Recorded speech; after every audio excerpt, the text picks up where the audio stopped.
अगर वो ये सब कुछ अचीव नहीं कर पा रहा तो हमें डॉक्टर के पास जाना है। अर्ली इंटरवेंशन का असल में क्या मतलब है और ये बच्चों में क्यों इतनी ज़रूरी है? इससे फ़ायदा ये होता है कि अगर हमने मसला जल्दी पकड़ा, उसका इलाज जल्दी होगा तो उसकी आगे की ज़िंदगी बेहतर होगी। वालिदैन अपने बच्चों की घर में कैसे मदद कर सकते हैं फिजियोथेरेपी के ज़रिए? जो भी वर्जिश हम कराएं वो हमसे सीखें और फिर घर में वो वर्जिश कराएं। तो उससे क्या होगा कि बच्चे और उनके बीच की जो इंटरेक्शन होगी वो भी बढ़ेगी, बच्चे के अंदर कॉन्फिडेंस आएगा। तो अगर हम शुरू में ही बच्चे का इलाज करा दें, ठीक है, उसको चलने में मसला हो रहा है, अगर हम शुरू में ही इंटरवेंशन दे देंगे तो आगे जाके उसकी सोशली जो उसकी लाइफ होगी वो बेहतर होगी।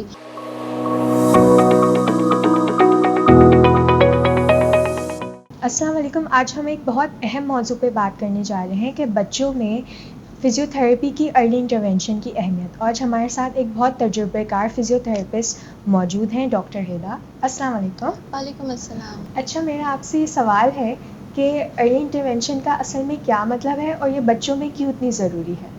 अर्ली इंटरवेंशन का मतलब ये है कि जो भी बच्चे को फिज़िकल मसला है या डेवलपमेंटल डिले है, उसको हम जल्दी से पकड़ें, जल्दी कैच करें, जल्दी समझें और उसकी बर वक्त फिर हम इलाज करवाएं उसका। इससे फ़ायदा ये होता है कि अगर हमने मसला जल्दी पकड़ा, उसका इलाज जल्दी होगा तो उसकी आगे की ज़िंदगी बेहतर होगी। उसके अलावा उसकी जितनी भी एक्टिविटीज़ हैं, भागना, दौड़ना, उसके अंदर बेहतरी आएगी। उसके अलावा उसकी सेल्फ कॉन्फिडेंस उसका बूस्ट होगा, उसकी सेल्फ इस्टीम बेहतर होगी। जब वो दूसरे बच्चों की तरह चलेगा फिरेगा तो इससे ये होता है कि अर्ली इंटरवेंशन इस तरीके से हेल्प करती है।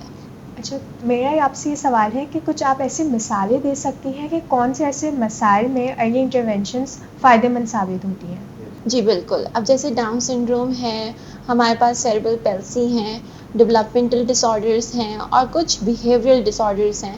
अब मैं बिहेवियरल डिसऑर्डर्स में एंग्ज़ायटी डिप्रेशन होता है। अब that is very common now. तो एंग्ज़ायटी डिप्रेशन के अंदर हम क्या कर सकते हैं, हम लोगों को या बच्चों को हम बता सकते हैं कि उनको कामिंग एक्सरसाइजेस कैसे करनी है, रिलैक्सेशन एक्सरसाइजेस कैसे करनी है।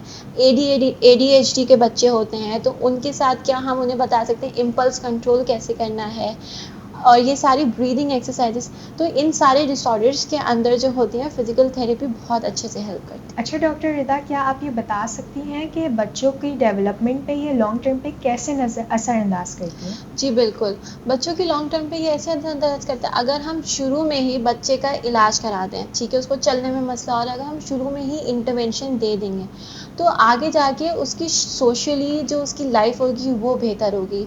उसके बाकी के जो माइलस्टोन्स होंगे उसको वो अचीव करना आसान होगा।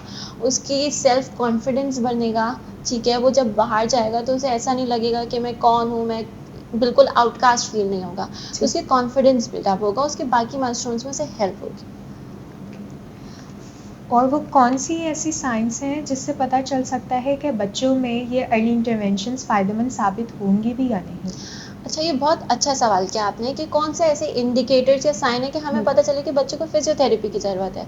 तो सबसे पहला तो यही होता है कि एक बच्चे का हमें पता है कि उसे 3 माह के अंदर उसका सर ठहर जाना चाहिए या 1 साल में उसे चलना चाहिए। अगर वो ये सब कुछ अचीव नहीं कर पा रहा तो हमें डॉक्टर के पास जाना है। या वो चल रहा है, चलते चलते उसे नहीं पता पहले कदम के बाद दूसरा कदम किस तरीके से रखना है, या कदम वो बहुत लंबा रख रहा है, बहुत छोटा रख रहा है, क्यों, तो डॉक्टर के पास जाना है।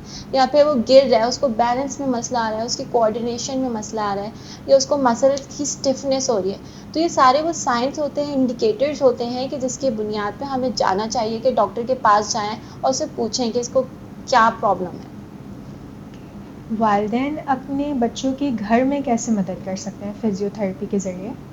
अच्छा, अब ये है कि बच्चा हमारे पास जो आता है वो फिजियोथेरेपी का आधा घंटे का सेशन लेगा, 1 घंटे का सेशन लेगा, फिर घर चला जाएगा। तो इसमें वालिदैन बहुत बड़ा रोल प्ले करते हैं कि क्योंकि जो भी वर्जिश हम कराएं वो हमसे सीखें और फिर घर में वो वर्जिश कराएं। तो इससे क्या होगा कि बच्चे और उनके बीच की जो इंटरेक्शन होगी वो भी बढ़ेगी, बच्चे के अंदर कॉन्फिडेंस आएगा और बच्चा जो होगा वो अच्छा सीखेगा क्योंकि उसको बार बार एक चीज़ करने को मिलेगी, इनकॉर्पोरेट ज़्यादा होगा, तो उसके अंदर